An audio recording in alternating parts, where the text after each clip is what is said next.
Do first impressions matter as much as some people think? We ask one Mississippi State psychology professor who says, I really hope not. And we speak with modern artist Cam Cameron about his new minimalist offense exhibition showing now at the Guggenheim, because it's now, would you like to? It's time to wake up, college football!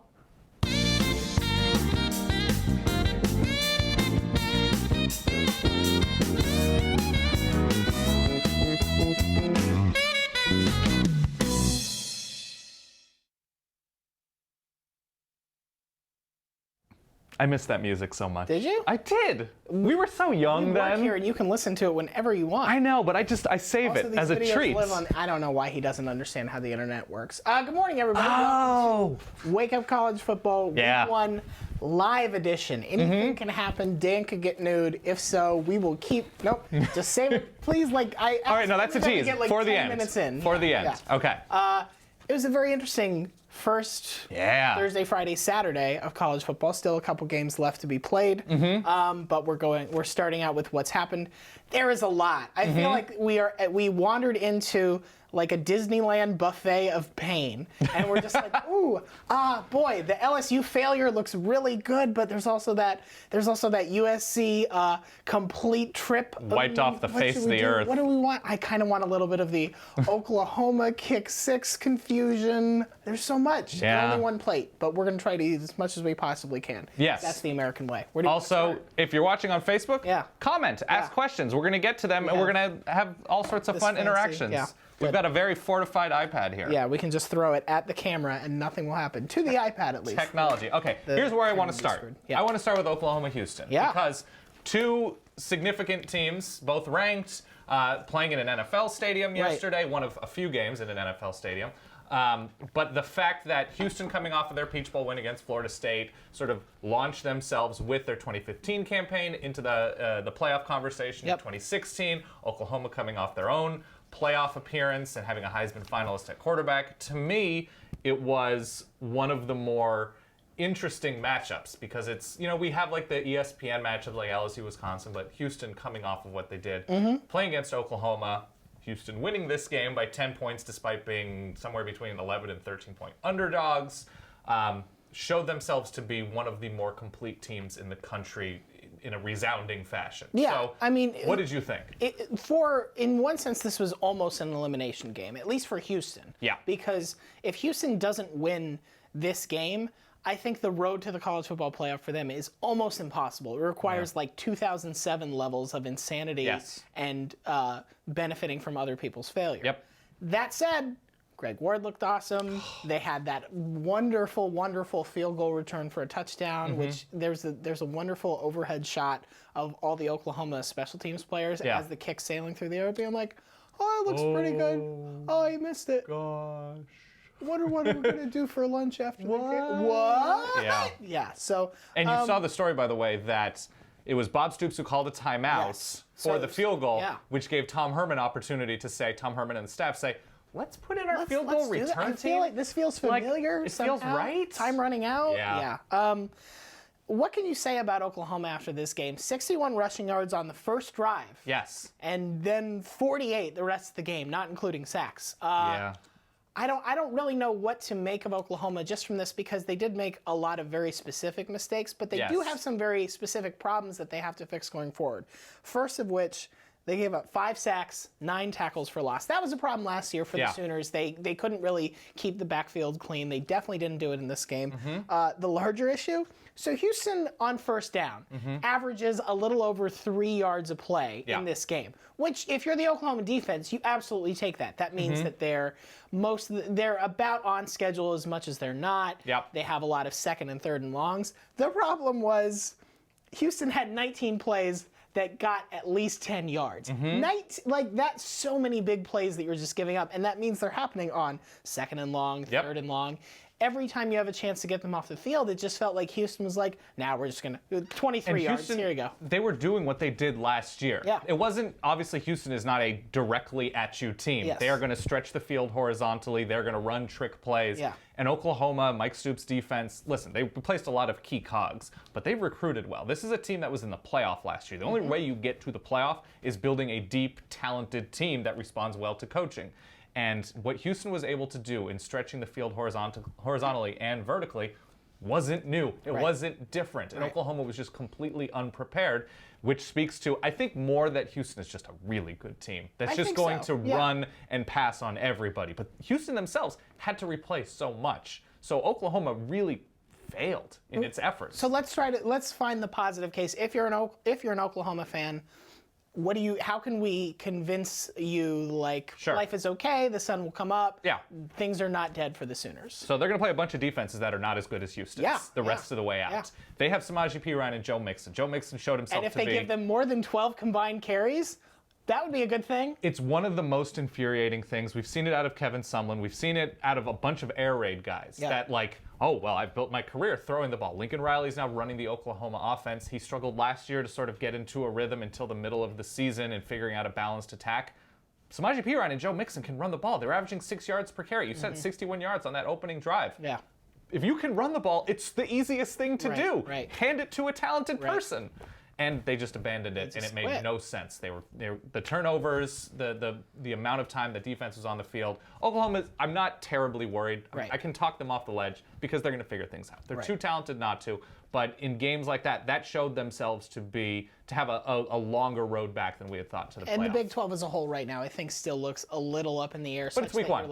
I can't necessarily say, you definitely have to slot them way, way down in the Big 12. No conference is above everybody. No conference is below everybody, maybe other than the Pac-12, after week one. Including the SEC. Oh, my God. So where do you want to go? Do you want to go LSU, Wisconsin? LSU, Wisconsin, I think, is the biggest place to start from this has implications for the SEC as a whole.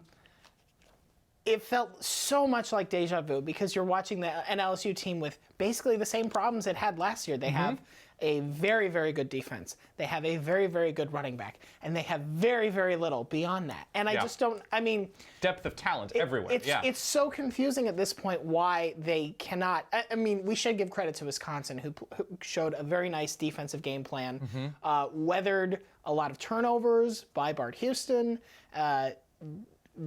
sort of weathered that sort of LSU, we let them hang around too long and they came back, made their field goals, which is an important thing to do against an LSU defense. But, all right, well, here, do you want to play the game? Do you want to play the mean game that I've come up with? Morning show game. Nothing reflects the LSU offense more than the game we're about to play. And, Dan, that game is called LSU or Boston College. We're going to be talking about offensive stats from those two teams, both of whom lost in stadiums that don't usually host college football. Yeah. So there's a total cohesion there. All right. All right. Third down percentage, Dan. Who had the higher third down percentage on Saturday? Boston College or LSU? I think LSU only completed 3 passes in the first half, which would hurt their chances to convert a number of first down opportunities. You can advance a fumble for You can. I'm going to say Boston College had more. That is correct. This is the easy one. Boston College, 6 of 14 on third down. LSU, 2 of 10. For the record, LSU last year, I think, was in the 60s in third down conversion, a little below 40%. So change is good, not always in that direction. Yep. Passing yards. Who had more passing yards yesterday? LSU or Boston College, who I will remind you last year won how many ACC games? Boston College, I believe the answer is 0. That is correct. I believe the answer is 0. I'm going to go, because I did see some passing in the second half, I'm going to go LSU had more passing yards. That's incorrect, Dan. Boston College had 137 passing yards against Georgia Tech, LSU 131, and Boston College did it with 4 fewer passing attempts. That doesn't feel good. That's not good. Doesn't feel good. All right. Yards per rushing attempt. Okay, Leonard Fournette is probably one of the best 4 or 5 running backs in the country. No, he definitely is. So, God, experienced offensive line in front of him, receiving threats to open up the field a little bit for him, even though Wisconsin knew a lot of runs were coming. I'm going to say LSU because he still had a couple big runs. That's incorrect as well. Boston College, 4.8 yards per carry. LSU, 4.3. Yeah. All right, and this is the saddest one. You're bringing me down. Points Who had more points? Boston College or Georgia? Or Georgia Tech had more points. If you're just getting Boston College fans. Boston College or LSU? Boston College or LSU who had more points? Not offensive, just total points. Right. Just total points. Because LSU did have that pick 6. Yep. Tre'Davious White. Mostly this requires you to remember the score of the Boston College game. Boston College game, the early Ireland. Is it same? Is it the same points? Boston College 14, LSU 13. Oh, man. So that's where we are, LSU. We're comparing you to Boston College and saying that you're almost there. Almost there. The Boston College of the South, like we've always said. Of the SEC. Yeah. No, well, yeah, I was going to give that honor to Vanderbilt, but yeah, this feels more okay, so I would say that even if LSU goes from here on out, if they go 9-2 from here on out, I would probably say that the Cam Cameron experiment has been a failure. He received a contract extension in the offseason that also lowered his total pay. Yeah. So as I believe as Matt Berry tweeted at me yesterday, we want more of you, but also less. Also less. But also less. Yes. Fair to say. So LSU is going to be, they're going to be fine, I think. Yep. They're just not very good at preparing for big games. No. And you have to win big games if you wish to go to the playoff. LSU does not look like a playoff team, to say the least, at the moment. No. I mean, losing to Wisconsin is not the most horrific thing to happen. I think the more interesting question out of this, because if you combine the LSU game with the USC game, the Bama USC game, which we'll get to, it's sort of like, well, I mean, the West is pretty much locked up at this point. That's very premature, but it's hard to, right now, it's hard to see a path otherwise. Yeah. It does raise a lot of interesting questions about the Big Ten. Just generally. I mean, if you say, you have a Wisconsin team that beats LSU. You have Ohio State and Michigan looking very comfortable in early action. Yep. You have Michigan State, which kind of looked a little weird against an opponent that's sort of on brand, I think. That feels very Michigan State, that's true. And you have an Iowa team that, took care of business and was really good last year. There is a possibility that we are looking at a much more interesting Big Ten than we thought possible. Yes. You got Penn State as well, who is sort of an unknown quantity with 2 new coordinators against the meat of their schedule coming up in not too long. Nebraska has Oregon, I think, in a couple weeks, so we'll learn more about that division specifically. If Wisconsin can get an offense going, if Bart Houston is a better quarterback than he showed against LSU. Which this may also, in the same way that we're talking about Oklahoma, this may be the best defense that Wisconsin plays all year. Do you know who their defensive coordinator is? It's Justin Wilcox, which has had a very weird and precipitous fall, but his heights, when he's at Boise State and a little bit at Tennessee, were very interesting. And certainly Wisconsin has developed a ton of talent defensively these past couple years. Cool. So Wisconsin is let's wait and see more, but encouraging, obviously. Very encouraging, very encouraging. Let's go to Alabama USC. Okay. It was a game that I think we expected, because of the level of talent on both sides, to be at the very least entertaining. Sure. We have 2 of the best receivers in the country in Calvin Ridley, who wasn't even the best receiver on the field for Alabama yesterday, and Juju Smith-Schuster. We have a quarterback. Didn't have a catch until something like the middle of the third quarter or something? He drew a flag early on, which was it's something. That's why. It's something, I guess. So you have Max Brown in the program for 3 or 4 years now, a 5-star blue chip quarterback. You finally have an experienced offensive line. You have a lot of feelings about this. I do have a lot of feelings, get it out there. and I don't want to take the next 15 minutes to talk about this game. We have time. I know we do have time. Basically, and it's not unlike how I feel about LSU at this moment. The basic fact is USC has put together a staff, and this includes Clancy Pendergast, who was very good for the Trojans a few years ago. But they've put together a staff that, if this staff can't spend all summer preparing for Alabama and putting these players, because I don't put it on the players. These are blue chip players that every program in the country wanted. They worked hard all summer. They were in the weight room. They were in the classroom. They are looking at film. They are, blood, sweat, and tears on the practice field. And to come out against an Alabama team, granted, the clear best program in the nation at this point. To come out against this Alabama team and show themselves to be a failure in every single phase. Were they not? You're right. It's just so harsh to hear. It is harsh, and soft part of me. There's lots. I know, and I feel kind of awful for USC players. Can't we give them a D in one category, not just F's? But you're right. It kind of is F's across the board. I looked this up, and this is so. Clay Helton was the interim coach for sort of the back 3 quarters of the season last year. USC has not scored a first quarter touchdown in 8 of their last 9 games. They are just wholly unprepared, and I'm not talking about Alabama. I'm not even talking about their bowl game. Right. I'm talking about Arizona, Yeah. Colorado, Yeah. Oregon. Oregon's defense last year was abysmal. Yeah. USC is unprepared for success on even a mediocre level to start games. And that's on the coaches. That's deeply depressing. 8 of 9 games, I think. Depressing. Yeah. The good news for USC, you don't have to play Alabama again this season. You won't be playing Absolutely don't Alabama have to help. for a long time, Yeah. as long as this staff is in place. So that's a really good thing. Yeah. And I guess the other good news we were talking about before the show, the Pac-12 South is kind of a who it's knows what's toss-up. going Yeah, on. Arizona looked pretty good yesterday. UCLA. Arizona did not look good. Wait. They lost to BYU. Arizona State Arizona looked State. good. Yes. Sorry. That's what I meant. Yeah. Yes. And Arizona State's starting a new quarterback in Manny Wilkins, who's like an interesting talent. But again, new quarterback, UCLA, look in big spots. They look disappointing against a talented but unranked Texas A&M team at the moment. Colorado. Listen, Colorado's not going to win the Pac-12 South. Why not? Colorado's going to score points not? on some people. Utah. Let's just give it to Utah. Utah shut out Southern Utah. Their offense didn't look great, but Utah is like the default. Oh well, they'll probably lose to a Utah team. Before we look, we're focusing a lot for obvious reasons on the teams that didn't show up, the teams that got upset. There was a lot of that yesterday. We're not even going to have time to talk about Mississippi State losing to South Alabama. Mississippi State lost to Southern Alabama. Yeah, there it is. We did it. They doinked it. I do want to do this. Please.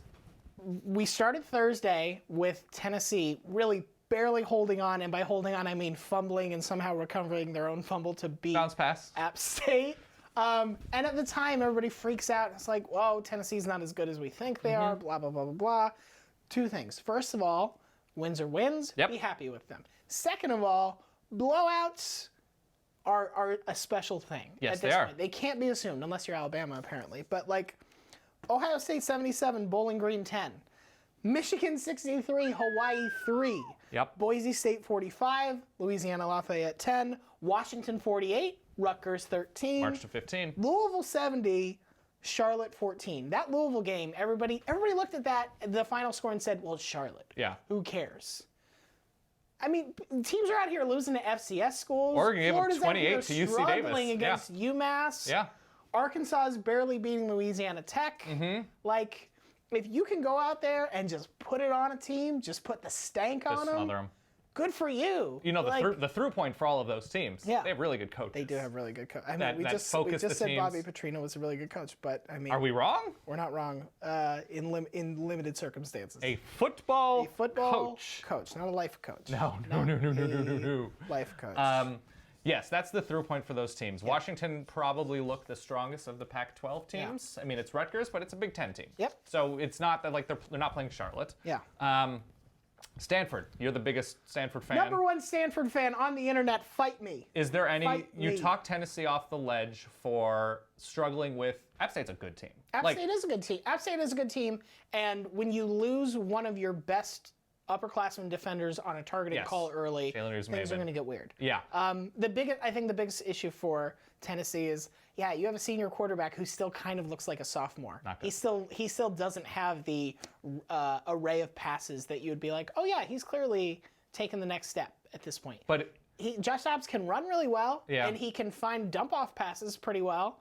Like, they hit maybe one, two. They hit like they two hit the big Josh worthwhile Malone deep to 67-yard. intermediate passes. But other than that, it's a lot of like 4-yard slant, 3-yard, dump to the running back. Yeah. It's just, ugh. Yeah, and some of that's Mike DeBoard. And some of it's the offensive line, Yes. which look outmatched by App State's defensive true. front. That's true. But I think you're right. There's no reason to think that Tennessee, if the offensive line sort of gels, and every big improvement in college football starts with an improvement between week 1 and week 2. I think that is the thing to remember, that there's no preseason to work out some kinks and figure out rotations.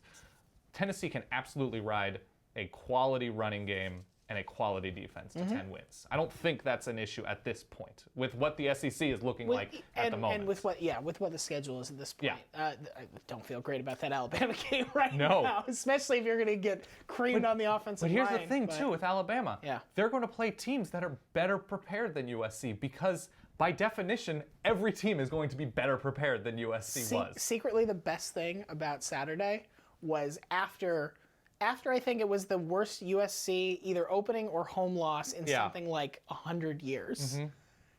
Nick Saban in the press conference was like, I still think we played a sloppy game. I'm not happy with the result. I love that. I'm not happy. Like, we talk about Michigan State on brand. That's Nick Saban on brand. I want you to imagine Nick Saban playing Battleship with like a 5-year, like an 8-year-old, and just being like, yeah, you know, he got a hit on my destroyer. I'm not happy about that. Got to clean that up. Meanwhile, the 8-year-old's over here crying, being like, I hate Uncle Nick. I never want to play games with him again. It was really funny to see like Alabama beat writers, people who cover Alabama full time on Twitter, when Alabama had a particularly bad offensive drive, up like 27-6. They're like, you can tell Nick Saban is very excited that the offense came off the field so quickly so he could lay into them. But I mean, that's maybe that's just what you have to be an insane person to make a team that good over and over and over again. Yeah, because the difference between Alabama and other teams is they don't have the letdown weeks in the way that a bunch of other really good programs do. Let's run through some quick who should be worried, who shouldn't. I'm going to give you a team. Please, you tell me how to feel. Auburn. And keep asking questions on Facebook if you're watching on Facebook. Should Auburn fans be worried, not worried? Where should be? Auburn fans should be worried about the offense, but as a program situation at the moment, with what that defense did against Clemson, they should be more encouraged about Auburn's next 11 games than not. Yeah. Because I still want to give the benefit of the doubt to Auburn's offense becoming average. Clemson's defense is so tough. Clemson's defense, I mean, and again, same thing as last year. Lost a bunch of guys, bunch of great guys come in. Deshaun Watson looked a little so-so. Jordan Hare, I was saying this the week leading up to the game. Jordan Hare's a tough place to play. Yeah, a tough road environment. It's a weird place to play. A weird road environment against a good defense. I don't fault Deshaun Watson. By the way, on that same note, Mike Williams. Holy moly, so happy he's back and doing those things. Also, Dabo electing to run the ball on 4th and 4 in field goal position up by 1 score because he said he was worried that Auburn would block the field goal and run it back. Like, Dabo, I know we sometimes make fun of you and say that you're like this babbling country bumpkin. Right. Don't overthink it that much. No. Don't overthink it that much. That was crazy. Okay, all right, who else? UNC. Worried, not worried? A little bit worried just because they don't, with Mitch Trubisky struggling, they don't have a defense to lean on. No. In the way that Auburn, for example, at least when they struggle on offense, they have the defense. They got, the run defense got totally gashed. That's to be expected, I guess, against a Georgia team with a healthy Nick Chubb. And to Georgia's credit, by the way, they didn't give up any points in the first quarter, and they didn't give up any points in the fourth quarter. They were both prepared and adjusted, and early returns on Governor Kirby and Mel Tucker, they're going to put together a pretty nice defense this season. Jacob Eason running the all-pass interference offense. Shout out to Jane Poston for that. Wazoo, worried, not worried? Not worried. Everybody should be glad that Cooper Kupp is done with the FBS. I'm not worried about losing to Eastern Washington. As a fan of a team that gave up like a bajillion yards to Eastern Washington, and if they had a healthy quarterback last year, would have won 10 or 11 games, Wazoo is going to be fine. Eastern Washington should never be on anybody's schedule in the way that North Dakota State, Northern Iowa, any of these teams should be. We didn't expect a hugely great defense from Wazoo this year. I also didn't expect them to give up 606 yards to an FCS team. I'd be worried about the defense. Oh Let's say my God. Yeah. Kentucky. Yeah, I'm worried. This was the weirdest game. Yeah. Kentucky in the first half, 387 yards, 35 points. Looked totally in control. Yeah. Looked comfortable on both sides of the ball. Yeah. Defense had some lapses, but on offense they were just clicking. Second half, 56 yards and 0 points. They blew a major lead in this game. It totally takes whatever hopes they had, because I know Kentucky fans were watching Tennessee struggle. This is one of the games they needed. We're watching Georgia down to UNC in the second half. We're watching Florida struggle. We're watching Vanderbilt and South Carolina in like the saddest wrestling match inside of a potato sack. and I don't even know what this was, the saddest result from the SEC East, which is really saying something. Yeah. I think Kevin Wilson will look good in Kentucky blue. Oh my God. Right? It's a short trip at least, so he's got that going for him. Here's the last thing I want to do before we get to Facebook questions. I'm going to read some Week 1 scores from last year just so everybody can calm down. Yeah. Auburn 31, Louisville 24. Meant nothing. At the end of the year, I would much rather have been rooting for Louisville. Yeah. USC, I believe they were ranked top 10 at the time, 55. Arkansas State 6. Meant nothing. Nope. Creamed another team, meant nothing. Texas A&M upsetting number 15 Arizona State 38-17. Yeah. I mean, that was a fun game. It meant absolutely nothing in the long run for either team. Yeah. And lastly, South Carolina 17, UNC 13. That did mean a lot for North Carolina last year. It did, but it didn't mean that South Carolina was a good team. Yeah. It didn't mean that UNC didn't have a good offense. Yeah. So, like, important to remember. Everybody can just chill. I don't think anybody is truly out of it right now from the Power 5, except maybe Iowa State and Virginia. Ooh, Virginia losing to Richmond. Virginia got it. Just pasted by Richmond. I'm a little bit less excited for Virginia Tech, Tennessee, and Bristol next week. But here's a game I hope if you're a Virginia Tech fan who lives in or around UVA, I hope you're riding around all day today the bullhorn with spider webs playing. No doubt. Yeah. Oh, that'd be very good. Yeah, next week's a down week, so there's not too much to talk about looking forward in the short term. So let's look at some Facebook questions on this fortified iPad. What do we got here? I am excited to see how Oklahoma rebounds against Ohio State, because JT Barrett looked very, very, very good. Oh, Dan can't work the iPad. Oh, no, I got it. We have a whole bunch of stuff. Here we go. All right. We have an A&M question. We've got the Kentucky thing. Should the SEC as a whole be worried? Does Mark Stoops survive the season? I think the SEC should be worried that Alabama's going to go independent at this point. Just be like, you're dragging us down. You're hurting our strength of schedule. We're just going to be like Notre Dame on steroids. Let's dig deep a little bit with Texas A&M. Okay. A weird game. A very strange game. We've got a couple A&M questions. Yeah. Do we feel good about Trevor Knight? He had some nice moments finding receivers. The running game had a few nice moments for the Aggies. Against a UCLA defense that has a lot of name guys. Experienced name guys at that. Do we feel good about Texas A&M and their September championship possibility? I think you feel reasonably good about them, because Josh Rosen's a good quarterback, and they made him look uncomfortable, and some of it's sort of he just made bad decisions, but they also capitalized on those decisions. I do think it's definitely worrisome how they closed out that game, sort of taking a comfortable lead and saying, let's play overtime. That said, the thing with A&M will always be, can they sort of can they win consistently in conference play? They have too many games where they lose to a conference opponent they shouldn't, after they've probably beaten somebody they shouldn't. So I think the challenge for Kevin Sumlin and the Aggies right now is, can you just find consistency? And the UCLA game was kind of the example of that, where you see one Texas A&M team for long stretches, and then you see a different one. It's near the end of the show, so we can safely say, let's state a case for Notre Dame or Texas tonight, and Ole Miss and Florida State tomorrow night. Okay. Do you have any strong thoughts in either of those games about what will transpire? People are really positive about Texas at this point. I've seen a lot of on game day yesterday, and sort of just people I kind of feel it's fun because it's like a 2015 thing, it's a 2014 thing to feel good about Texas going into the season. And I guess some of the lesson from yesterday is that, I really didn't think Wisconsin was going to be able to hang with LSU, much less beat them. So sure, maybe Texas has a shot. The Ole Miss FSU game, I think, is the most interesting to me, because these are two teams that can cause a lot of chaos for each other.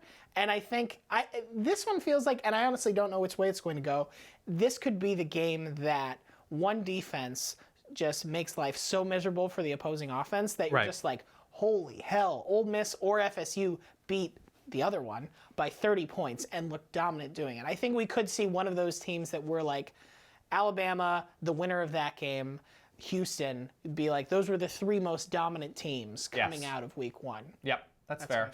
How I feel. Going into next week, there are not many good games. Sure.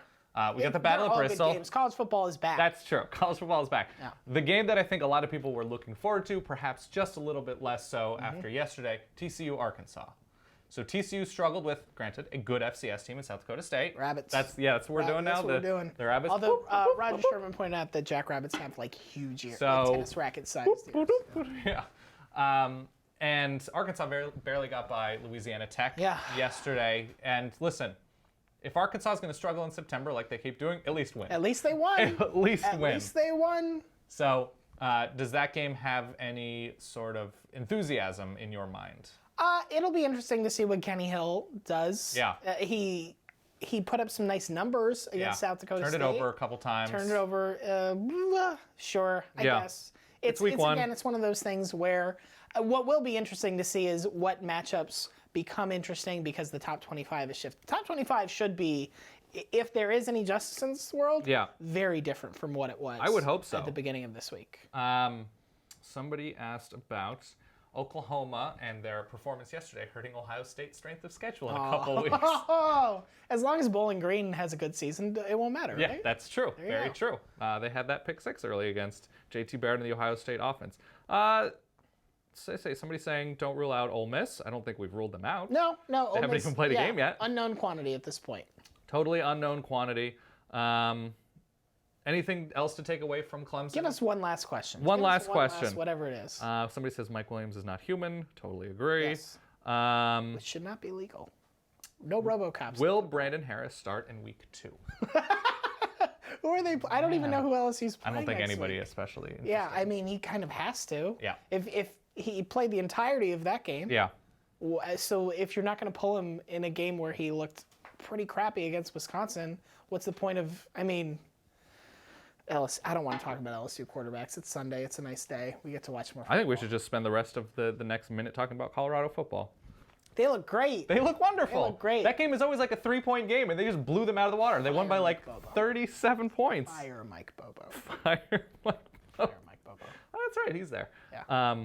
Yeah. I think that's everything we have. Somebody wants to know about ASU. We talked about ASU. A nice, encouraging performance, but against Northern Arizona. Again, if your team won yesterday, just be happy. Doesn't matter if it was Just great, be happy. Doesn't matter if it was I think that's ugly. everything. Yeah, just be happy with it, man. Yeah, we talked about Mark Stoops. Football's hey, thank you, everybody, for watching. Slap the like button. Share the show if you like the show. Keep commenting. We'll dive into the comments even after the show is over. And we'll do it next week. We're gonna be here next week. So it's after that. 10 a.m. And the week after that. Every Sunday. And the week after that. 10 a.m. every Sunday. I really like our new set. Yeah. Ty Willingham is wonderful. Over my shoulder. My great. guardian angel. Yeah. All right. Thank you for watching. We're here every Sunday at 10 a.m. His name is Ryan. My name is Dan. See you soon.